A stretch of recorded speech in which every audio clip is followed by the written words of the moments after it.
Hello, pupils. You're welcome to another wonderful edition of your favorite program, The Classroom in Your Home, a program organized by Lagos State Government and packaged by the Lagos State Universal Basic Education Board, LASUBEB. It is to ensure that you're academically engaged in addition to what you're learning in school. I am Auntie Fumi, your English Studies teacher. As usual, I am not here alone. I have with me your wonderful teachers. Hello, children. I am your mathematics teacher, Uncle Agbaje, but you know me as the mathematician. Uncle Popo is here, your general studies teacher. And we also have our hard-working sign language interpreter. Together, we are bringing the classroom into your home. Please stay tuned.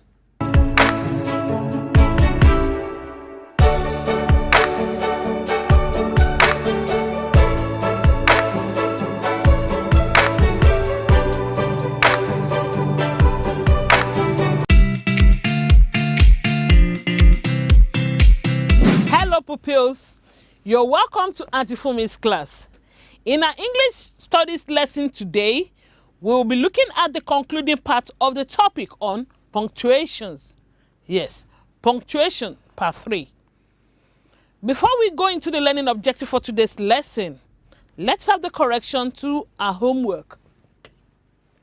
You were asked to punctuate the following sentences using colon, quotation marks, or capitalization where necessary. Did you do your homework? I didn't receive yours. Yes, you. Oh, well done. Now, the correction. He got what he worked for, a promotion. I told you in the last lesson, I said when the second part of a sentence explains the first part better, you can use a colon. That's why we're having a colon here. He got what he worked for. What did he work for? Of course, a promotion. Did you write that? Okay. Number 2, in Africa, Africa is being capitalized because it is a proper noun. We said it too. In Africa, yam is used to make a local delicacy called inyo. We have the quotation mark around inyo because we said it in the last lesson that when a word is not accepted as an expression in English, you are bound to put quotation marks around it. So that is why we have inyo. Yes, inyo being quoted here. Number 3, here is what I want. We want to make a list of items now. So there must be a colon. Here is what I want. Butter, comma, sugar and flour. Lastly, it is Auntie Fumi's time on television. The pupils chorused happily. It is Auntie Fumi's time on television. The pupils chorused happily. It is Auntie Fumi's time on television is being quoted. That is the exact words of the pupils. So there must be quotation marks on the sentence and Auntie Fumi, capital letter A, capital letter F. So 4 out of 4. Are you sure? Then you deserve to be celebrated with a chair. Good job, you. Well done. Now to the learning objective for today's lesson. Don't forget I said we are looking at the concluding part of our topic or of our lesson on punctuation. So by the end of today's lesson, you should be able to identify apostrophe, exclamation mark, hyphen, and the dash. I take that again. By the end of today's lesson, you should be able to identify apostrophe, exclamation mark, hyphen, and the dash. Not only that, you should also be able to use these punctuation signs correctly. Yes. Are you ready for today's lesson? Then, let's begin.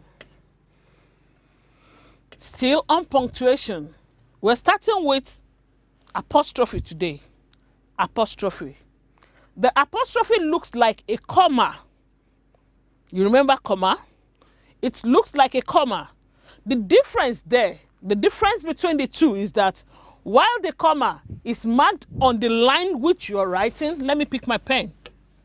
Now, while you have the difference between a comma and an apostrophe is while you have the comma written on the line on which you're writing, the apostrophe is raised off the line. It's raised off the line. You have it off the line, up.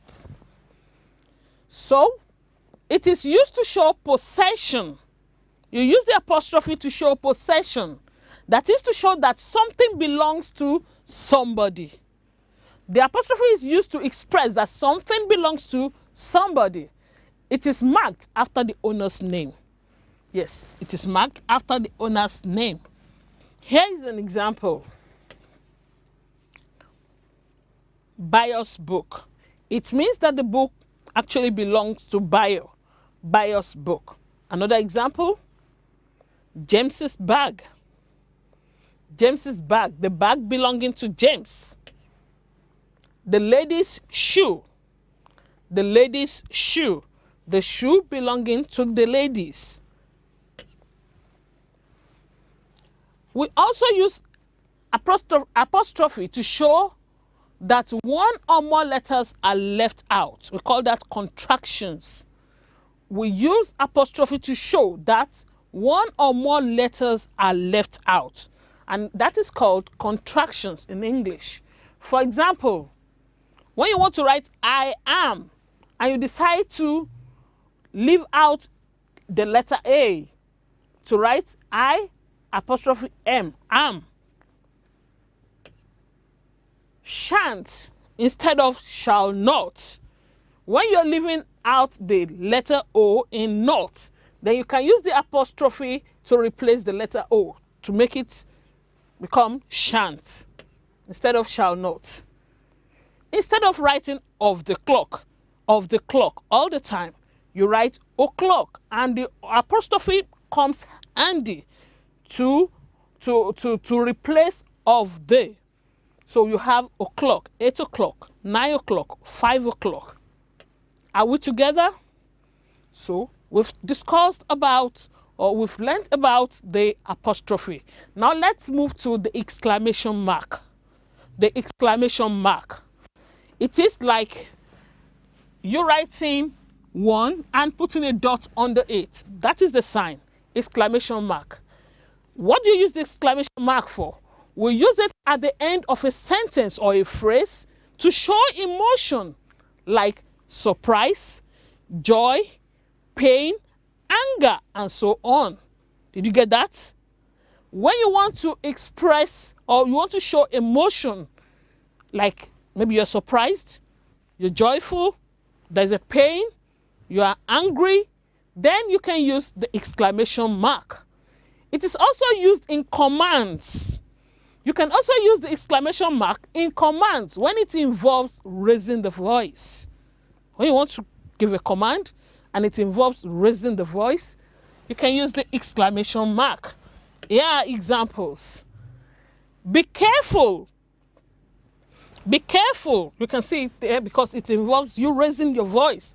Be careful. The angry lion is hiding around. Stop there. Stop there. You can see the sign there. The exclamation sign or the exclamation mark is put at the end of the phrase. Stop there. Go into your class too. Go into your class too. That's a command because it involves the show of emotion. So go into your class. That's a command. Now, let's move to the third punctuation mark, the hyphen. The hyphen. The hyphen, you can see the sign there. It looks like a small minus sign. The hyphen is used to join compound words together. You know what compound words are? Words that are more than one. Yes, and you need to join them together to make meaning, to give a meaning, a specific meaning. Those are compound words. The hyphen is used to join compound words together. Here are examples. Man-eaten, right-footed, pot-bellied. Those are compound words and they are joined together using the hyphen. We also use the hyphen in numbers and fractions, which are more than one word. When you have numbers and fractions that are more than one word, you can also use the hyphen. Here are examples: 3/4, 2/5, 2/5. You can use the hyphen when you're using numbers or fractions that are more than one word. Lastly, we have the dash. The dash. The dash is a bit longer than the hyphen.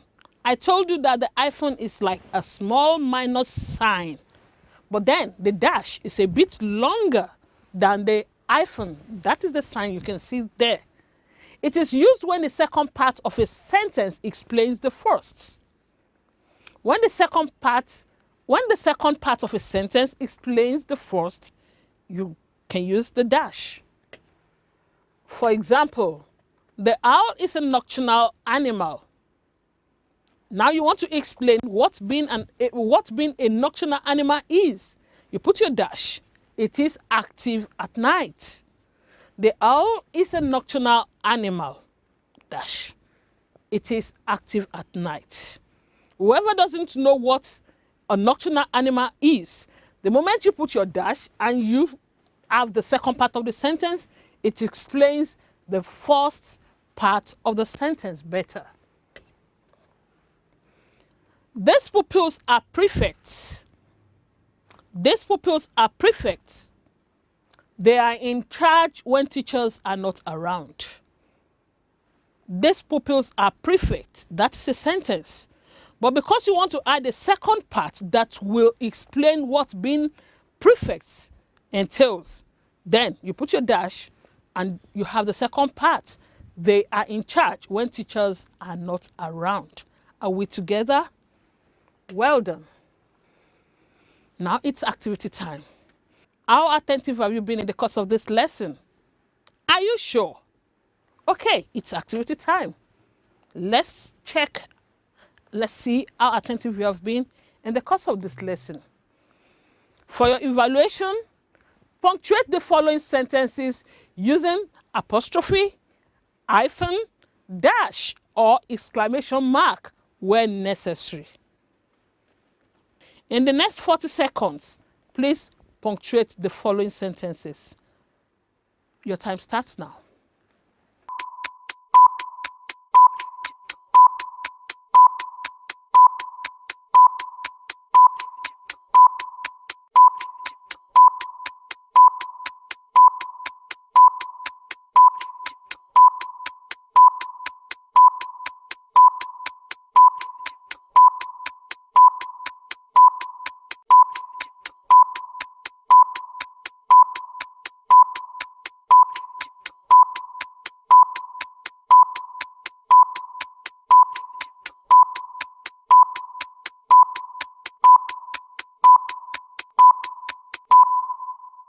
Eyes on me. Okay, by now you must have punctuated the given sentences. Are you sure you're done? Yes, because you're smart. Now let's have the correction together. Let's do it together. Did you get them all? What a beautiful car you have there is a display of emotion, is a show of emotion. So what you will have is the exclamation mark. Did you write that? I trust you. Number 2, Umaru is very cerebral. He is highly intelligent. You want to explain what being cerebral means. So the sign you have there is the dash. He is highly intelligent. That is what it means. Did you get that too? Well done. The boy's mother took him to the clinic. The boy, apostrophe and S. Did you do that too? Well done. The match will start at 10 o'clock. Still talking about apostrophe, o'clock, of the clock, contraction. So, O apostrophe and clock. So, that is the answer. And lastly, her husband's mother Her husband's mother is her mother-in-law. Here we have apostrophe before S, husband, apostrophe and S.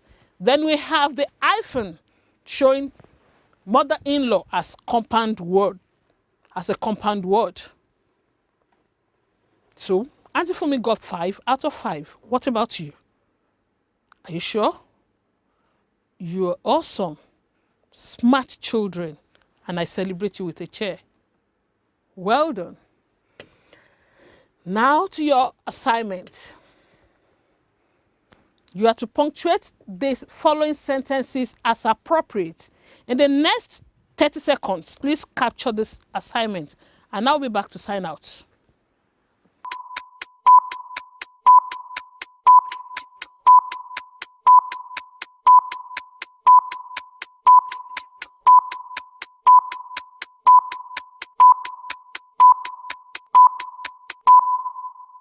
Well done, children. It's been an eventful day learning punctuation. By now, I believe you should have finished capturing your assignment. Make sure you submit immediately. And don't forget that when you're submitting your assignment, indicate your name, your school, your class, and your local government education authority. That is the only way by which you can be identified and rewarded accordingly. Yes, well done. On that note, I say that's it for today.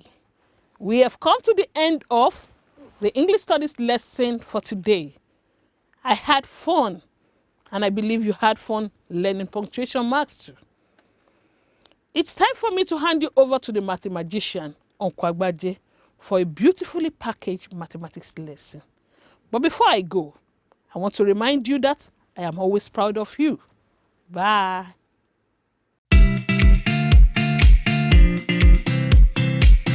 Hello, children. You are welcome to this segment of the program, The Classroom in Your Home. It is mathematics time, and that means it is time to have some fun. I am Uncle Agbaje, your mathematics teacher. In our last lesson, we introduced the idea of polygons. Flat shapes, closed shapes that are formed by joining straight sides together. Our work today is going to be something related to that. Today, we will be looking at the idea of three-dimensional shapes, particularly the three-dimensional shapes that we call prisms. But before we go into what prisms are, it's prisms and not prism. All right. So now let's take the correction to the previous homework. In our last lesson, you were asked to copy this table and complete it. And so, the first one had been done for you. If a polygon has 9 sides, then automatically it will have 9 lines of symmetry. And then the number of triangles in there will be 9 minus 2, and that is 7. And so you were asked to fill the rest, and I filled mine in yellow color. If a polygon has 10 triangles inside, then it will have 12 lines of symmetry. And of course, that means it has 12 sides.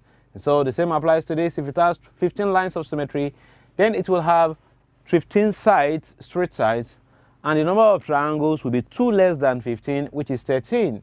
If it has 18 sides, then it will have 18 lines of symmetry, a regular polygon. And then the number of triangles will be 2 less than that, and that is 16. And so if it has 23 triangles, then that will be 2. The lines of symmetry will be 2 more than that, which is 25. And that means it has 25 sides. And finally, if it has 50 sides, the lines of symmetry will be 50, and the number of triangles will be 2 less than that, and that is 48. Did you get all this right? Of course you did. Not too many calculations involved. So I will celebrate you with a chair. Now, moving on to today's work on prisms. What are prisms? You get to find out. By the end of the lesson, you should be able to identify and name different prisms. You should also be able to state the features or the properties of these prisms. And finally, you should be able to appreciate the fact that prisms are all around you. Prisms are all around you in the environment. So, without wasting much time, let's take a sneak preview of what prisms are. Let's look at what three-dimensional shapes are to begin with. Three-dimensional shapes are shapes that have the length on the horizontal side, the length vertically, and the length. It has altitude as well. It has length, it has breadth, and it has height, which means that it has a flat bottom and then it has a height as well. Okay, so let's say 3D shapes are solid shapes. These are 3D shapes. They can be regular like this carton here, and regular means, in this case, means there is a pattern to it, okay? Or they can be irregular like this stone here. There is no pattern to it. The shape is not fixed. They have a vertical projection or a height, so it's not flat against the floor or a table or a plane surface. It has a bottom that is flat, but then it has a vertical projection. It has height, okay? Regular three-dimensional shapes have what we call faces, edges, and vertices. I'm sure you've come across all these in some of your primary 3, primary 4 work. So let's review what faces are. Faces are the flat parts, for this box, the front part is the face. And the front part in this case has 4 sides, and that is a quadrilateral. So each face is a quadrilateral for this box.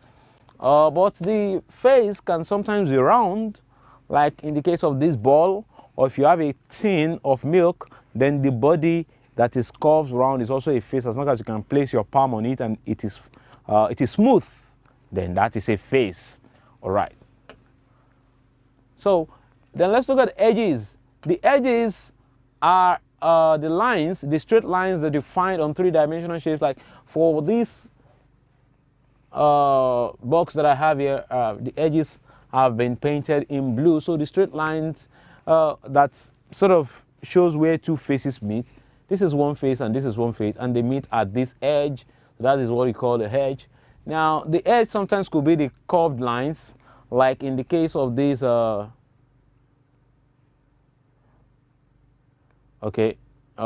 the case of this can, the round edge has been colored yellow for you to see. So it is where this round face and this flat face meet.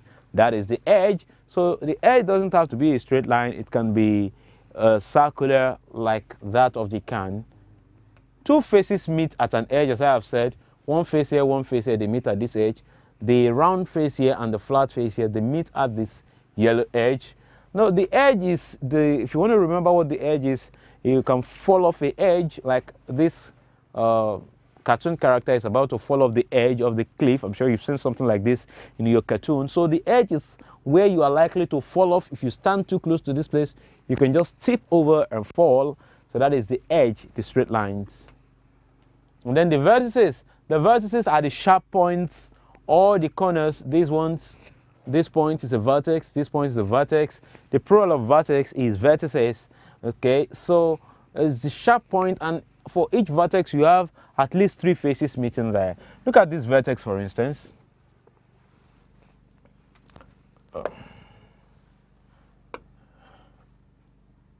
Okay, now if you look at this vertex, we have this face having a point at this vertex, the corner there, this face and this face all meet at this vertex right here. So the vertex is the meeting point of 3 or more faces. Okay, 3 or more faces meet at a vertex. So that's what faces, edges, and vertices are. The face is the flat part, the edge is the straight line, and the vertex is the point. Keep that at the back of your mind. Now let us look at what prisms are. So what are prisms? A prism is a solid shape. It is not flat. Actually, it's a solid shape. And it has what we call a uniform cross-section. So let that uniform not confuse you. What we mean by uniform is the same. Okay? Now, this is what we call a cross-section. When you take a solid shape and you cut it somewhere in the middle, the shape in between is what you call the cross-section. So look at this long box. We have cut it in the middle. This is the cross-section. This is the cross-section. Now, a shape is not a prism if the cross-section is the same throughout. That means if I cut this, if I don't cut it here and I cut it here, the cross-section, the square that forms the face, will still be the same size of square here, or if I cut it here, it will still be the same. As long as it will be the same wherever I cut it, the square will not increase upwards or decrease upwards, then we say that that shape is a prism. Look at this. Aha. Perhaps this is the best example. You're familiar with this. This is your regular bread. So the bread is the same above and below, and if we cut along the line, whether we cut here, or we cut here, or we cut here, or we cut at the back, the square or the quadrilateral on the face will be of the same size. It will not get smaller as we go to the back or cut to the front. That is what we call uniform cross-section. And that means that this bread itself, it's in the shape of a prism. So that's what you call a prism. Now, they can be found all around you. As you can see, you're familiar with the bread. This is a cylinder, which the cross-section in this case is a circle. Okay, it can be any shape. The shape can be, the cross-section can be any of the polygons that we studied last in the last lesson rather. It could be a triangle, it could be a quadrilateral, it could be a square, it could be a pentagon or a hexagon. The cross-section can be any shape. It could even be a circle, which is not a polygon, but they can be found all around you. Now let's talk about the first and the most common of all these prisms. It is the cube. The cube has 6 equal faces. We're talking about the features of these prisms now. Each face is a square. Now let me just open up this cube so that you can see. Now it has 6 faces, so let's count these faces. The one in front here is 1, then the one at the other side, that is 2. The one to the left is 3, and the one to the right is 4. The one at the bottom is 5, and the one at top is 6. So it has 6 faces, and each face is a square for a cube. And you have the cube all around you. It has 12 straight edges, and that is also easy to count. Let's count the edges. The edges, remember, are the straight lines. So let's see. How many are standing? 1, 2, 3, 4. Okay, how many are horizontal? 5, 6, 7, 8. And how many are facing like this? 9, 10, 11, 12. So you can also pick up a cube in the house and count the number of edges. It has 12 straight edges, and all the edges are equal for a cube. All the edges are equal. That is, this line is the same as this line. Whichever way you turn the cube, it's always going to appear the same. And it has 8 vertices or corners, and that is also easy to see. Okay, so let's just pinch and zoom. Okay, so the corners, remember, are the vertices. So that is 1 corner, 2 corners, 3 corners, 4 corners, 5, 6, 7, and 8. So it has 8 vertices. All right. So then we have this, a pentagonal prism. A pentagonal prism will have 7 faces. Very easy to count the faces. Well, there is 1 face at the back of this one, flat face, 1 face to the left, and 1 face to the right. So that makes 3. Then this face and this face. That makes 5. The one on top, 6. Then the one at the bottom, 7 faces. Then it has 15 edges. The edges, remember, are the straight lines, so very easy to count. We have 1, 2, 3, 4, 5 for each side of the pentagon below, above. Then for the pentagon below, you will also have 5 edges like this. 1, 2, 3, 4, 5 for the one below. But between each vertex, you have an edge joining the vertices 1, 2, 3. For this one and for the one at the back, there will be a 4th one, and then for this one and the one at the back, there will be a 5th one, and that is 15 altogether. Let's count again. 1, 2, 3, 4, 5. Then below 1, 2, 3, 4, 5. Then the edges that are joining them 5, and you have 15 altogether. It has 10 vertices, the sharp corners. 1, 2, 3, 4, 5. Then below them you have another 5. That makes 10 vertices. And the 2 opposite faces are parallel and equal. They are pentagons. This side, this face is a pentagon. The one at the bottom is a pentagon. And that is why we call them pentagonal prisms. So prisms are very easy to shape, and they're also very easy to draw. It's just to have a plane face at the top, a plane face at the bottom, and then straight lines joining them, and you have the prism. In general, the common properties of all prisms have cross sections that are the same size. The top and bottom are the same, and the body is straight. That's what we mean by cross sections that are the same size. They have faces. All prisms have flat faces at some point. They have edges. They also have vertices. No, not all have vertices though. The cylinder does not have a vertex. Opposite faces are parallel. And finally, the base and the top, very important feature of prisms. So the base and the top are flat, and that is a very important property of all prisms. The base is flat regardless of the shape. The base is flat, the bottom is flat, and you have straight lines connecting them. So these are the general properties of all prisms. So in general, prisms are named. We name a prism based on their bases or their top or their cross section. Thus we have all these. This has a pentagon at the top and at the bottom, so we call this a pentagonal prism. This has an hexagon, six-sided at the top, six-sided at the bottom. We have an hexagonal prism. This has an heptagon at the top,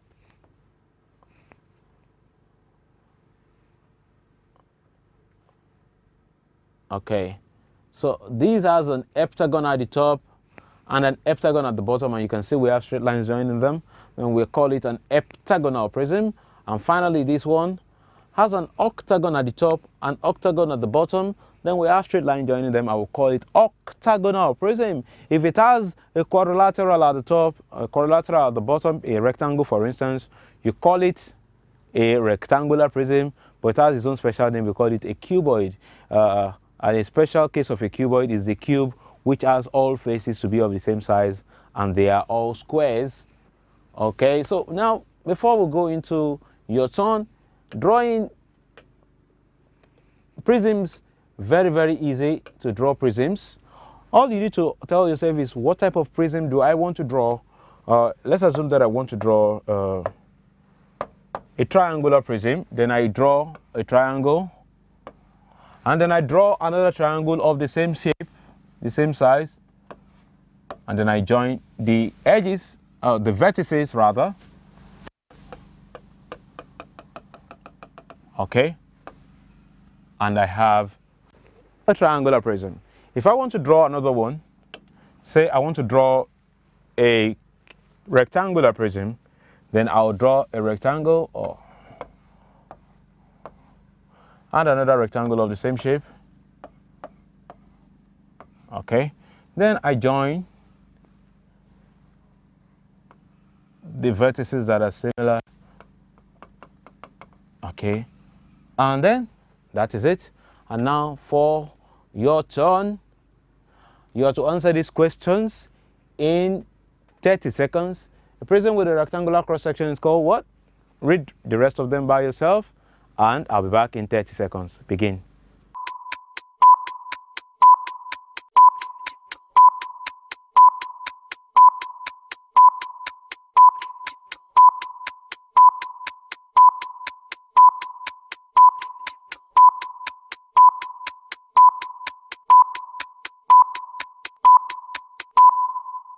Alrighty then, I believe that you are done, my friend. So let us look at the answers together.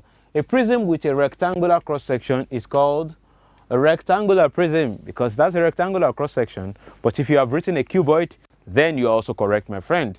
A prism with a triangular cross section obviously will be called a triangular prism, because it has a triangular cross section. The middle is a triangle. If you cut it along the middle, the shape that you see is a triangle. Another name for a circular prism, a circle, then the prism is a cylinder. Did you get that correctly? Excellent job, you. I know that you are smart, you would get it right. The cross section of a prism is an hexagon, and therefore how many faces will it have? Well, it will have 8 faces. It will have one at the top and one at the bottom, but it has an hexagon has 6 angles, so you would have faces joining. It has 6 sides, so you'll have faces joining the 6 sides together. I'll take that again. An hexagon has 6 sides, So the top face and the bottom face, that is 2, hexagonal in shape. But the 6 sides will be joined by faces. So you will end up having 6 faces plus the top plus the bottom, making 8 faces. And finally, a pentagonal prism will have 10 vertices. Because it's a pentagon, it has 5 angles, and it is these angles that will form the vertices. So a pentagonal prism, 5 sharp corners at the top, 5 sharp corners below, and then you have 10 vertices. How many of these did you get right? 1, 2, 3, 4, 5. Did you get 5? Or did you get 4? Or you got 3? If you got 3 and above, then you deserve to be celebrated with a chair. But if you did not, no problem, my friend. By the time you practice drawing prisms and play around with it, you will see that they are quite easy to understand. Just take your time, look around your environment and see how many of these prisms that you can see. And I'm sure that you're going to have a lot of fun working with prisms. But you have this assignment to practice with as well. That will give you a head start. How many edges has a cube? Take a cube in the kitchen, ice cube, play around with it and count the number of edges. How many faces has a triangular prism? Copy all this down and I'll be back to sign off.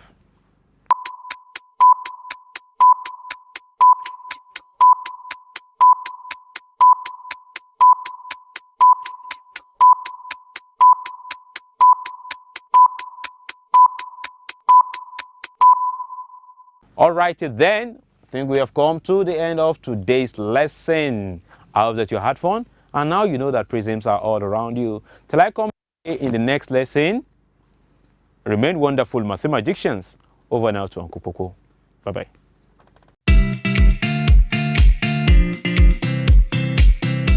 Hello, pupils. You are welcome to General Studies class. I am Uncle Popo. Uncle Popo is here. Your response is, I am also here. Then when I say we are here together, I want to hear 100% attention. So let's do that. Uncle Popo is here. Good. We are here together. 100% attention. Excellent. That means I want you to give me 100% attention in today's lesson. Our topic for today, our subject for today is civic education. That's the subject, civic education. And in civic education today, we have a very interesting topic to learn today. And what's the topic? Civil society groups in Nigeria. Say that. Civil society groups in Nigeria. Before that, let me quickly ask you the full meaning of this. What's the full meaning of NLC? Okay, Nigeria Labour Congress. What about NUT? Okay, Nigeria Union of Teachers. And what about, I'm not asking for full meaning of this one. Have you heard about Oodua People's Congress? What about Ohanaeze Ndigbo? Okay, you've heard about that. What about Lions Club? All these we look at what's their roles, their responsibilities, and what they do in the society in today's lesson. The learning objectives. By the end of the lesson, you should be able to describe civil society. Second, you should be able to classify civil society groups in Nigeria with examples. And lastly, you should be able to state functions of civil society groups in Nigeria. Civil society. A civil society is considered as a community of citizens. It's considered as what? Community of citizens linked by common interest and collective activity. What we are talking about here, that talking about civil society, the first thing is they are community of citizens. That's number 1 point I want you to hold. And the next is they are linked together by common interest. That means the citizens are of the same interest. They want to pursue the same interest. And last one, and the collective activities. So they now work together to achieve it.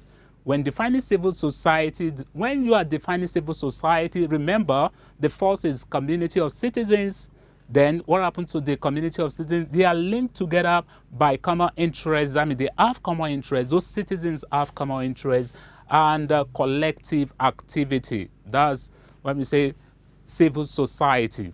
Now let's look at this. Talking about that, civil society play positive and active role in the growth and development of a country.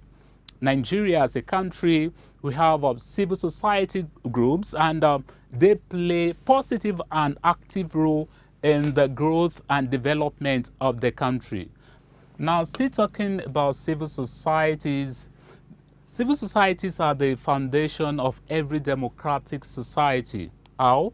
Because they promote positive changes in the country. Nigeria as a country, we have the roles of civil societies, what they are doing in promoting the country. At times they try to let the government knows about what the people they are representing want, what they want the government to do for the citizens. So that is civil society. Civil society is sometimes referred to as the civil sector. It's sometimes referred to as what? Civil sector. So don't forget that. Simply put, civil society includes, and when talking about civil society, it includes labor unions, NGO, that's we have labor unions, non-profit organizations, and other service agencies. And we'll look at examples under each category for you to understand better. Let me say that again. Simply put, civil society includes labor unions, non-profit organizations, and other service agencies. Examples of civil society groups in Nigeria. Now, we have been talking about civil society. Let's look at examples in Nigeria. Below is a list of notable civil societies in Nigeria. I've talked about OPC, that's Odua People's Congress. That's one of the examples. Nigeria Labour Congress, NLC, is one of the examples. Nigeria Union of Teachers, that's another example. Academic Staff Union of Universities, ASU, is another example. So we have more examples like Arewa People's Congress, Ohanize Indigbo, PANDEF, that's Pan Niger Delta Forum, Movement for the Emancipation of the Niger Delta. All these are examples of civil society. Now let's look at the categories under which these civil societies fall. Now talking about classification of civil society. Civil society are classified according to the function they perform. According to the function they perform. Now let's look at it in this way. The first one, professional associations and trade unions. We have civil society that fall under professional association and trade unions. Let's look at the example. Then what is the work? The civil society here, what are they fighting for? What are the interests they are trying to maintain? So the first one is they protect the interests of their workers and members, such as fair treatment, protection of their rights, prompt payment of wages and incentives or allowances. That's what professional association and trade unions, that's what it does. Examples are Academic Staff Union of Universities, Nigeria Labour Congress, Institute of Chartered Accountants of Nigeria, that's ICAN, Nigeria of Teachers, NUT. So all these are under professional associations and trade unions. They are civil societies and they are under professional associations and trade unions. Let's look at another one. That is ethnic-based societies. So we still have civil societies that fall under ethnic-based societies. And what do? They protect the interests of the ethnic group and members. They do what? They protect the interests of the ethnic group and members. Let's look at examples of civil societies that fall under ethnic-based society. That's Arewa Consultative Forum, ACF. We also have Odua People's Congress. That's another one. We have Ohanize Indigbo. So all these are civil societies that we have under ethnic-based society. let's look at another one. That the third one here, I have religion-based civil society. Religion-based civil society. What do? They seek the interests of their members. They stand for their members. They protect their members. And what are the examples we have here? Here I have Christian Association of Nigeria, that's CAN, civil society that fall under religion-based civil society. We also have Nigeria Supreme Council for Islamic Affairs, NSCIA. Nigeria Supreme Council for Islamic Affairs, NSCIA. All these are civil societies under religion-based civil society. They fight for the interest. They can fight for the interests of the Christians, while Nigeria Supreme Council for Islamic Affairs fight for the interests of the Muslims. So next one is philanthropic organizations. We have some civil societies that fall under philanthropic organizations. What are the examples? Like Lions Club, that's a civil society. Ordinarily, people like to see the philanthropic organization, the civil society there, as the only recognized civil society when talking about civil society, but they fall under philanthropic organization. We also have civil societies like ethnic-based professional association. So that's how it is. Lions Club, Rotary Club, and so on. We also have service provision group. Service provision group. What are the civil society we have there? Red Cross, Boys Brigade, Girls Guide, Boy Scout, and so on. Functions of civil society groups in Nigeria, whether the ones under ethnic-based philanthropic organization, functions of civil society groups in Nigeria. The first one, they monitor government activities, political processes, and directly or indirectly force the authorities to act reasonably and according to the Constitution. It is very clear that not all the time that government makes policy that will be acceptable by the people. The people will react to some that government should consider their own view in this regard, and by doing that, government try to adjust sometimes to meet the interests or what the citizens want from them. So that's one of the functions. They monitor government activities, political processes, and force the authorities to act reasonably and according to the Constitution. Number two, they pursue positive changes in social, economic, political, and cultural aspects of people's lives. Why do we have these civil societies? They are not just established or formed just like that. They have certain purposes they want to serve. So they pursue positive changes in social, economic, political, and cultural aspects of people's life. And number three, they serve as intermediary between the public and the state.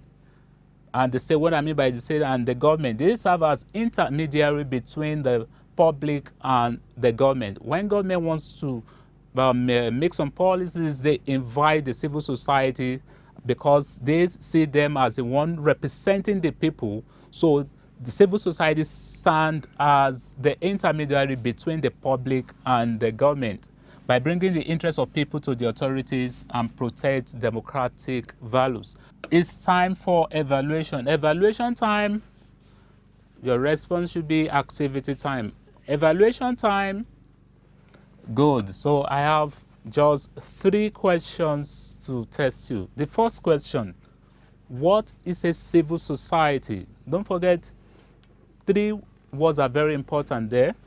Number 2, list 2 examples of civil societies in Nigeria. And number 3, state one function of a civil society in Nigeria.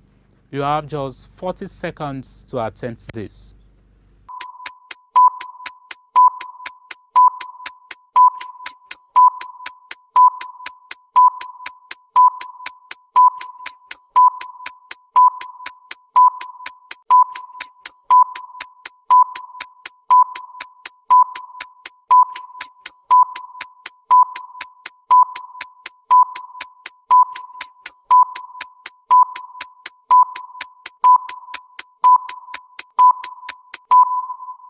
Eyes on me.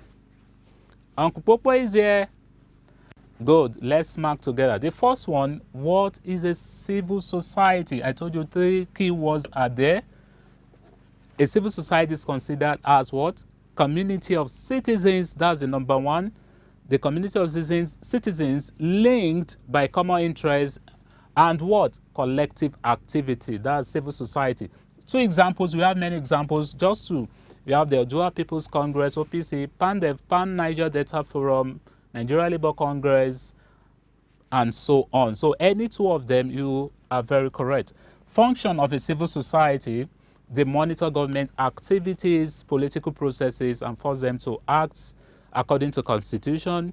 They serve as intermediary between the public and the state, and they disseminate, they pass information received from government to their people. That's also correct. So any one of them, you are very correct.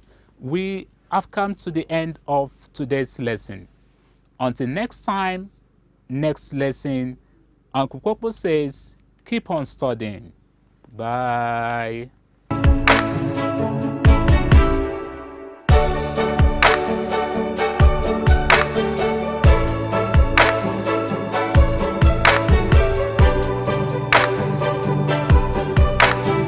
My wonderful pupils, we have come to the end of another exciting edition of the Classroom in Your Home. An exciting one indeed it has been for us. We hope that you enjoyed our lessons today in mathematics, English studies, and of course, general studies. Remember that practice, practice, practice, that is the mother of perfection, and you can be perfect in all that we are teaching by simply checking out our online collection of online tests. Yes. You can access these tests using the link bit.ly/LASUBEB-TESTS. Remember, the link again is bit.ly/LASUBEB-TESTS. These online assessments are our way of knowing how well you are performing so that we can help you to improve on your performance. Yes. Taking the online test or the online assessment is based on if you have access to either your daddies, your mommies, your uncles, or your aunties' Android or smartphones. If not, there's no problem. Just send your comments, your questions, and assignments to 081 50 86 5663. Just send your questions, your comments, and your assignments to that number. SMS and WhatsApp messages only. Please do not call that number. Do not call that number. And when you are submitting your assignment, make sure you indicate, it is compulsory that you indicate your name, Your school, your class, and your local government education authority. That is the only way by which you can be identified and appraised accordingly. Good. All the lessons taught today and the previous ones are on Lagos SUBEB YouTube channel for you to watch over and over again at your own preferred time.